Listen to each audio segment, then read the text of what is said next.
Hello students, welcome back. Continue कर रहे हैं बेटा अपना टॉपिक ब्रांच में हमने जो डिस्कस किया है वो टोटल कंसेप्ट, यानी कि मैं लेकर भी बैक टू बैक, यानी कि हर तरह की वीडियो को कवर कर रहा हूं सो दैट कि हमारे पास जो ब्रांच है वो पूरी तरह हमें समझ में आ जाए।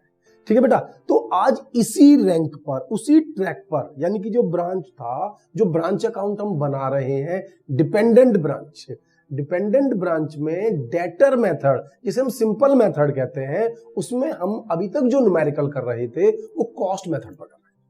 यानी हेड ऑफिस अपनी ब्रांच को जो गुड्स दे रहा था वो कॉस्ट पर दे रहा था, यानी ब्रांच को पता था कि वो कितना प्रॉफिट अर्न कर रही है। लेकिन यहां पर हेड ऑफिस अपनी ब्रांच को जो गुड्स दे रहा है वो इनवॉइस प्राइस पर, एक तरह से सेलिंग प्राइस पर दे रहा है। इनवॉइस प्राइस, उसमें कुछ प्रॉफिट जोड़कर दे रहा है जिससे कि ब्रांच के लोगों को पता ही ना चले कि वो कितना प्रॉफिट अर्न कर रहे हैं। भाई उन्हें तो ऐसा लगेगा जैसे ब्रांच कोई प्रॉफिट अर्न ही नहीं कर पा रही है। हमेशा हेड ऑफिस कहेगा बहुत लॉस हो रहा है आपकी ब्रांच पर, इतना लॉस हो रहा है, इतने एक्सपेंसेस हो रहे हैं। तो क्यों हो रहे हैं भाई?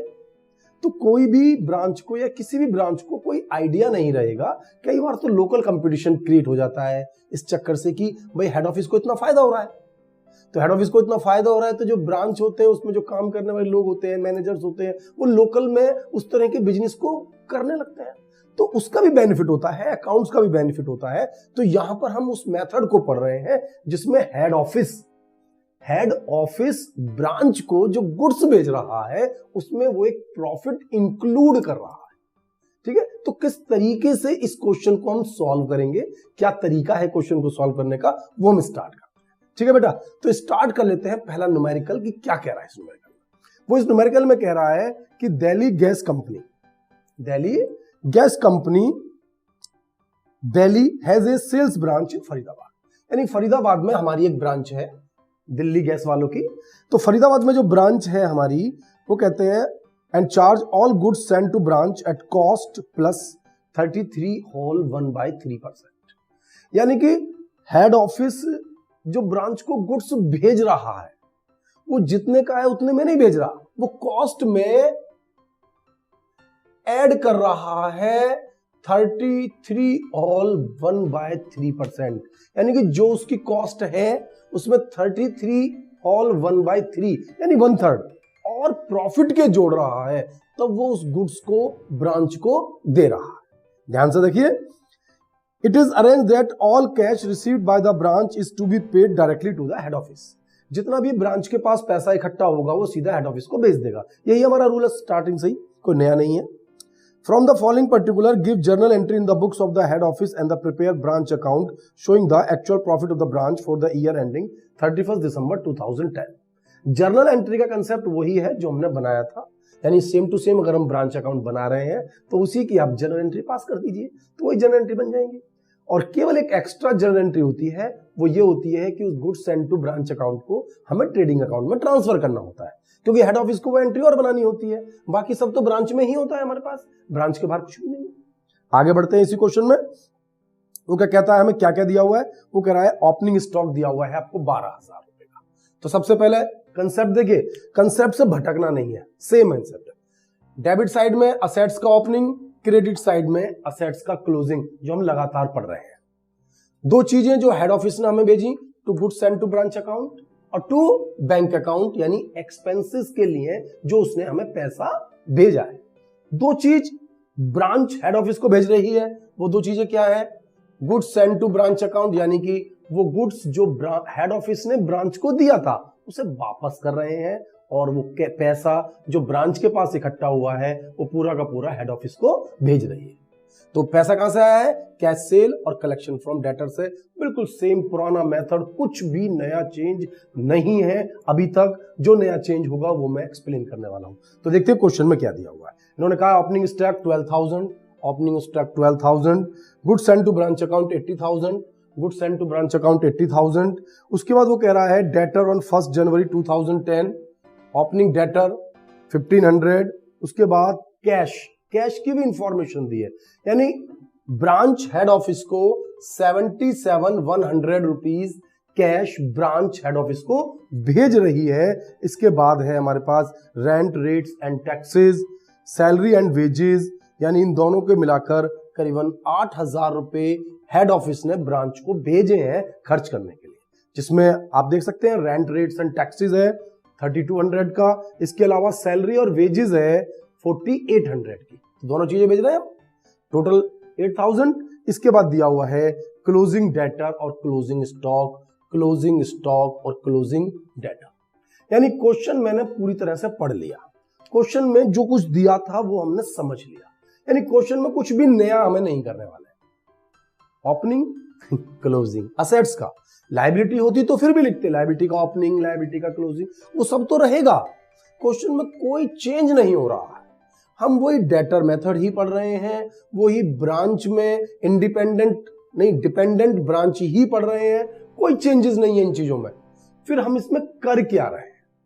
हेड ऑफिस ने जो गुड्स हमें भेजा है, ये जो गुड्स हमें भेजा है 80,000 का, इस गुड्स में एक प्रॉफिट इंक्लूड कर रखा है। और यदि प्रॉफिट इंक्लूड किया हुआ है तो जब ब्रांच का हम प्रॉफिट कैलकुलेट करेंगे तो वो प्रॉफिट ठीक नहीं आ सकता। भाई अगर आप किसी अमाउंट को ज्यादा लिखकर भेजेंगे तो प्रॉफिट कैसे ठीक होगा? अकाउंट तो फ्लॉप हो जाएंगे। तो दो तरीके होते हैं इस काम को करने के, कि जितना प्रॉफिट आपने इस 80,000 जो मैंने गुड्स भेजा, हेड ऑफिस ने गुड्स भेजा ना हमें, तो जितना गुड्स हेड ऑफिस ने हमें भेजा उस गुड्स में से हम वो प्रॉफिट हटा दें, यानी हेड ऑफिस उस प्रॉफिट को हटा दे तब प्रॉफिट कैलकुलेट करें तो सही निकल सकता है।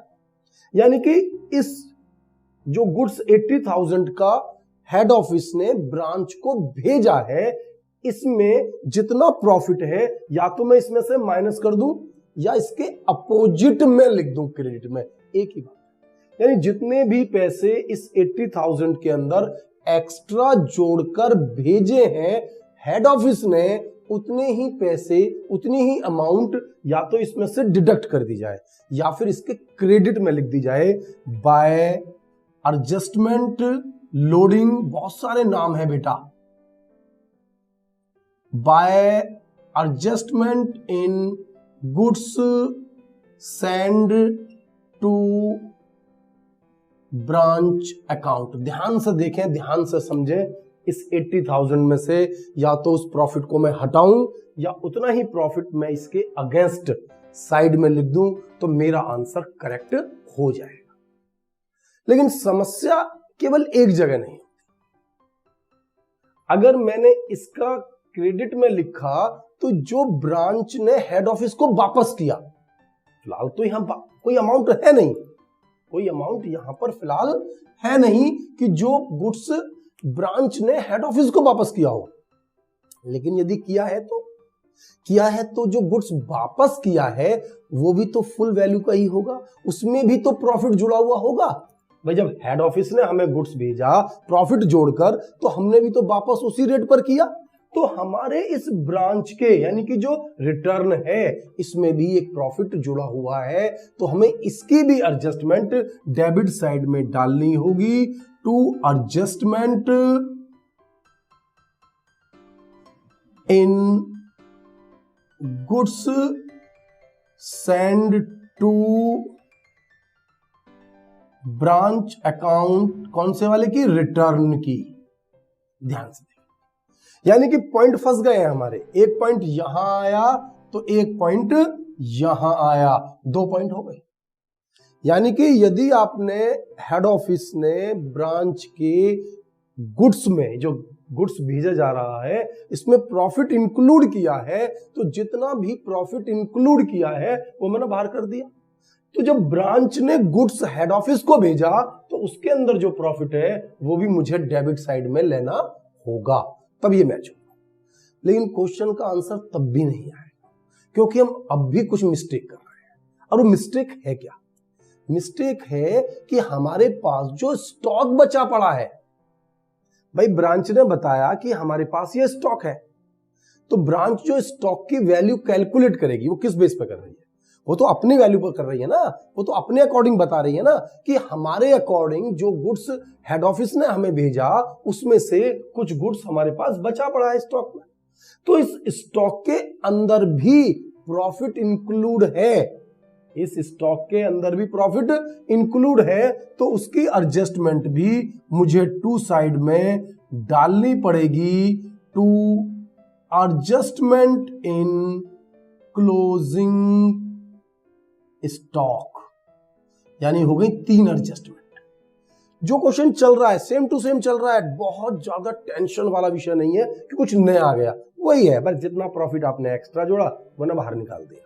तो जो वापस आया गुड्स उसका भी प्रॉफिट बाहर निकाल दिया, जो स्टॉक बचा पड़ा है उसका भी निकाल दिया। लेकिन ये समस्या तो यहां भी खत्म नहीं हुई, क्योंकि जो स्टॉक ओपनिंग में है ब्रांच ने, वो भी तो स्टॉक में प्रॉफिट जुड़ा हुआ है। तो ये जो मेरा ओपनिंग स्टॉक है इसकी भी एडजस्टमेंट मुझे बाई साइड में डालनी पड़ेगी, by adjustment in opening stock, यानी कि 4 नंबर, 4 पॉइंट हो गए, यानी कुल मिलाकर मैक्सिमम 4 पॉइंट है। ओपनिंग स्टॉक और जो गुड्स भेजा गया है उसकी 2 एडजस्टमेंट इधर, क्लोजिंग स्टॉक और जो गुड्स ब्रांच ने हेड ऑफिस को वापस किया है, इन दोनों की एडजस्टमेंट टू साइड में डालनी होगी, यानी कितना प्रॉफिट इसमें जुड़ा हुआ है उतना ही मुझे बाहर करना है।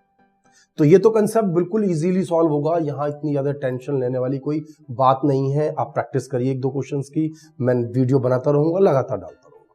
लेकिन अब असली बात तो ये है कि ये प्रॉफिट कितना जुड़ा हुआ है, इसमें प्रॉफिट कितना है। उन्होंने कहा ना कि हेड ऑफिस ब्रांच को जो गुड्स भेज रहा है, क्या कर रहा है उसमें ऐड कर रहा है कितना, 33 होल 1/3, यानी 1/3, यानी जितनी उसकी कॉस्ट है उस कॉस्ट का 1/3 उसमें प्रॉफिट जोड़ रहा है। तो वो अमाउंट निकालूंगा कैसे? आपने ये तो कह दिया 33 होल 1/3, 33 होल 1/3 तो कॉस्ट का है, जितने का हेड ऑफिस ने खरीदा, और हेड ऑफिस ने तो उसमें प्रॉफिट जोड़कर हमें बताया कि भाई 80,000 का गुड्स है। कॉस्ट प्लस 33% जोड़कर वो 80,000 का गुड्स है बच्चा। तो अब इसके अंदर प्रॉफिट कितना है ये कैसे निकालूं? क्योंकि 80,000 की जो अमाउंट है इसका 33 होल 1/3% नहीं है, नहीं, इसका नहीं है, कॉस्ट का है, और कॉस्ट मेरे पास अवेलेबल है ही नहीं। इस 80,000 का 33 होल 1/3 नहीं है, इस 80,000 के अंदर तो ऑलरेडी 33 होल 1/3 जुड़ा हुआ है। तो रूल्स हैं कई, कोई सा भी रूल जो तुम्हें पसंद आए उसको यूज करना, कि इस 80,000 के अंदर जैसे हमने 33 होल 1/3% निकालेंगे, तो 80,000 इंटू 33 होल 1/3 डिवाइड बाय 100। अब इस 80,000 में प्रॉफिट जुड़ा हुआ है तो हम जोड़ देंगे 33 होल 1/3%, यानी कि 80,000 into 33 whole 1/3 divided by 100, 33 whole 1/3, यानी कि जोड़कर तब डिवाइड करें। या फिर इसका दूसरा तरीका है, आप इसके फ्रैक्शन को ठीक कर लीजिए। 33 और इंटू 3 99, 1 जोड़ दिया 100 डिवाइडेड बाय 3, 100 डिवाइडेड बाय 3% है, क्या है परसेंट हटाने के लिए 100 से डिवाइड किया तो ये हो गया 1/3। क्या हो गया? 1/3। कितना भी हो, 33 होल 1/3, 33 होल 1/3 यानी 1/3 है, ठीक है। या फिर मैं 50% कहूं, यानी कि 1/2 है। यही तो मैं आपसे कहूं कितने परसेंट में लेते जाइए, उसी के अकॉर्डिंग क्लियर होता जाएगा। 50%, मैं कहूं 25% है तो इसका मतलब 1/4 है। मैं कह रहा हूं 20% है तो इसका मतलब 1/5 है, यानी सभी को 100 से डिवाइड करता चला। अब इसको ठीक करने का तरीका क्या है? ये सारी परसेंटेज कॉस्ट पर है। किस पर है? कॉस्ट की परसेंटेज को इनवॉइस प्राइस में कन्वर्ट करने के लिए इन सभी में 1 ऐड कर दीजिए, 1 ऐड कर दीजिए। 1/3 का मतलब 1/4, 1/2 का मतलब 1/3, 1/4 का मतलब 1/5, 1/5 का मतलब 1/6। ध्यान से रखिए, ध्यान से।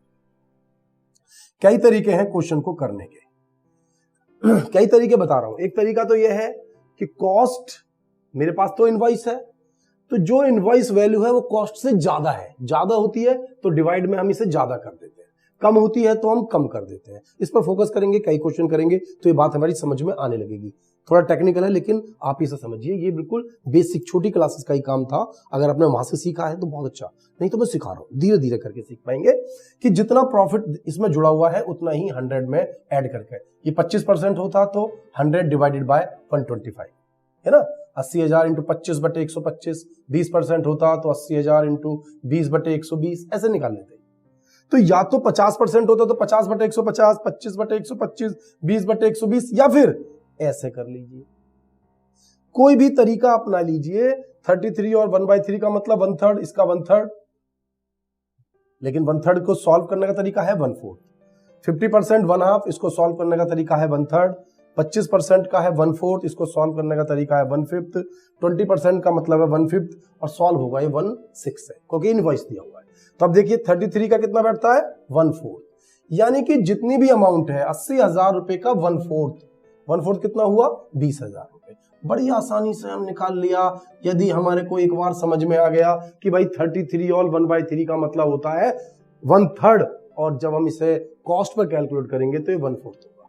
50% का मतलब होता है 1/2, और जब हम इसे कॉस्ट पर कैलकुलेट करेंगे तो ये होगा 1/3।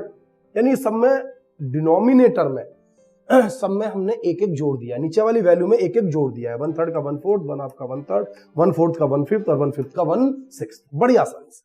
तो अब इसी वे में हम सारे कैलकुलेट कर पाएंगे। जैसे 80,000 का 1/4 20,000 रुपए, इसके बाद ओपनिंग स्टॉक 12,000 रुपए, इसका 1/4 3,000 रुपए। निकाल पा रहे ना इजीली? कब निकाल पाए? जबकि हम उसे फ्रैक्शन को ठीक कर पाए, वरना 33 और 1/3 में इसे सॉल्व करना बहुत ज्यादा मुश्किल हो जाएगा। तो इस तरीके से समझिए, मैं एक दो क्वेश्चन कराऊंगा फिर और हेल्प होती जाएगी, आप थोड़ा थोड़ा करते जाइए। एडजस्टमेंट की अमाउंट हम धीरे धीरे करके डालते रहेंगे। अब गुड्स रिटर्न के लिए अमाउंट है ही नहीं मेरे पास, तो ये वाला पॉइंट तो हमारे पास होगा नहीं। अब कौन सा है? Closing stock. क्लोजिंग स्टॉक कितना है? 14,800। ठीक है, इसका कितना लेना है? 1/4। 14,800 डिवाइडेड बाय 4, यानी कि ये हो गया 3700 रुपीज। अब आप देख लीजिए कि इनवॉइस वाले क्वेश्चनों में क्या चेंजेस है। यानी कि ब्रांच में अगर हेड ऑफिस प्रॉफिट जोड़कर भेज रहा है तो हमें क्या करना है? पूरा क्वेश्चन पहले जैसे कर रहे थे, उसके बाद उस गुड्स का लोडिंग यानी एडजस्टमेंट निकालेंगे, ओपनिंग स्टॉक का एडजस्टमेंट निकालेंगे, क्लोजिंग स्टॉक की एडजस्टमेंट निकालेंगे, और जो गुड्स रिटर्न हुआ है उसकी एडजस्टमेंट निकालेंगे। और वो भी ऐसे 50% है तो 50/150 निकालिए या 1/3 निकालिए। 25% है तो 25/125 निकालिए या 1/5 निकालिए। 20% है तो 20/120 निकालिए या 1/6 निकालिए। तो इस तरीके से हम इस क्वेश्चन को सॉल्व कर सकते हैं और हमारा आंसर अब आ जाएगा। और हमने निकाल लिया टू जर्नल पीएल अकाउंट यदि प्रॉफिट होता है तो वो हम अभी निकाल लेते हैं, चेक कर लेते हैं कि प्रॉफिट हुआ या नहीं हुआ। आइए फटाफट। 77,100 प्लस 20,000 प्लस 3,000 प्लस 14,800 प्लस 1,600 1,16,500 1,16,500 और अब आप इधर का चेक कर लेते हैं। इधर का टोटल है 12,000 plus 1,500 plus 80,000 plus 8,000 plus 3,700 equal to 1,05,200। तो इसमें से माइनस कर दीजिए, माइनस 1,16,500 और आंसर आ गया 11,300 नेट प्रॉफिट। 11,300 मैं चेक कर लेता हूं, आंसर बिल्कुल करेक्ट मैच कर गया है हमारा। यानी कि हमें क्वेश्चन करने के तरीके को फॉलो करना है। कौन सा मेथड चल रहा है? Invoice price method. पहले पढ़ रहे थे हम सारे कॉस्ट प्राइस मेथड और अब चल रहा है इनवॉइस प्राइस मेथड। ठीक है, तो अब इसकी अगर जर्नल एंट्री बनानी पड़ जाए तो कोई घबराने वाली बात नहीं है, सीधा सीधा है। Branch account debit to opening stock account, branch account debit to opening debtor account, cash है, कैश कितने भी एसेट्स हो, branch account debit to goods sent to branch account, branch account debit to bank account, branch account debit to adjustment in goods sent to branch account, branch account debit to adjustment in closing stock, branch account debit to journal PL account, ये तो बनते हैं।